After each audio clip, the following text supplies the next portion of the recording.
এখন ঘড়িতে বাজছে ওই দুপুর 12টার মতো। আর এই যে দেখো রেডি হয়ে নিয়েছি, তো স্নান টান সেরে শাড়ি পরে নিয়েছি, যাব বাবার মন্দিরে। তো আজকে তো রাত গাজন, সাথে মেল পুজো, ভাই পুজো নিয়ে চলে গিয়েছে, আর আমি এখন যাচ্ছি মন্দিরে জল ঢালবো বলে। আর এই যে দেখো রাইসোনাও রেডি হয়ে নিয়েছে, ও কাঁদছে, এখনই ওকে নিয়ে যেতে হবে। তো বাবার মন্দির চলে আসছি, আর এই হচ্ছে আমাদের বাবার মন্দির। তো সবাই এখন পুজো করাতে আসছে, তো চলো মন্দিরের মধ্যে যাওয়া যাক।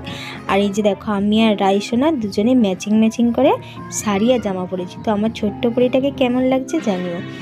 আর বাবার মন্দিরে চলে আসছি, তো বাবার এখন পুজো হচ্ছে। তো আজকে সত্যি মানে আমি সত্যি খুব লাকি, তার কারণ বাবার পুজো এত সামনে থেকে দেখতে পাচ্ছি। অন্যান্য বছর কি হয় বলো তো, প্রচুর ভিড় জমে, এইখান থেকে দেখতে পাওয়া যায় না, ওই জন্য। তো আজকে একেবারে সামনে চলে আসছি। তো আমার কোলে আমার ছোট্ট রায়ও আছে, তো রায়কে নিয়ে এখন বাবার পুজো দেখছি। তো চলো তোমরাও দেখো বাবার পুজো।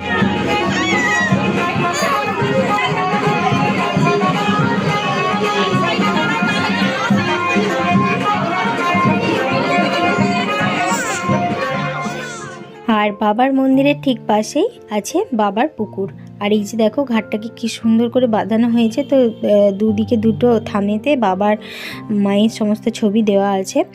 আর এই ঘাটটা এইখানেই হচ্ছে যে যখন আমাদের গ্রামের সবার বিয়ে হয় এইখানেই স্নান করাতে আসে। তো আগে যেখানে ঘাট পুজো হতো সেখানে স্নান করানো হতো, এখন সেইখানে জল নেই বলে এখানেই স্নান করানো হয়। তো আগে আমার যখন বিয়ে হয়েছিল তখন এখানেই স্নান করাতে আসা হয়েছিল, তো তখন তাল কাঠ দিয়ে বাঁধা ছিল, তারপরে এই ঘাটটা তৈরি হয়েছে। তো চলো বাবার জল নিয়ে নিয়েছি, এবারে গিয়ে বাবার মন্দিরে, হরগৌরীর মন্দিরে জল ঢালবো।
বাবার মন্দিরে তো জল ঢালা, ধূপ, মোমবাতি জ্বালানো সবটাই হয়ে গিয়েছে, আর এখন প্রসাদের থালা বিলি হচ্ছে।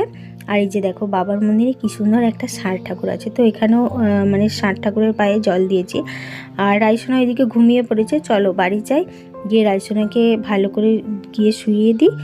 আর রাইসোনার সঙ্গে ভাবলাম ছবি তুলবো, কিন্তু ছবি তোলা হলো না। যাই হোক, আর বাড়ি আসতে না আসতেই মা এখানে খাবার সাজাচ্ছে থালাতে, সবাই মিলে খাবো।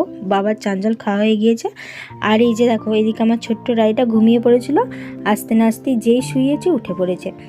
তো চলো মেল পুজোর ব্লগ তাহলে এখানেই শেষ করছি। ব্লগ ভালো লাগলে অবশ্যই লাইক করো, কমেন্ট করো, আর চ্যানেলটিকে সাবস্ক্রাইব করে দিও। যারা যারা ফেসবুক পেজ থেকে দেখছো তারা অবশ্যই পেজটিকে ফলো করে দিও। আর খুব তাড়াতাড়ি রাত গাজনের ব্লগ নিয়ে তোমাদের সামনে আসছি।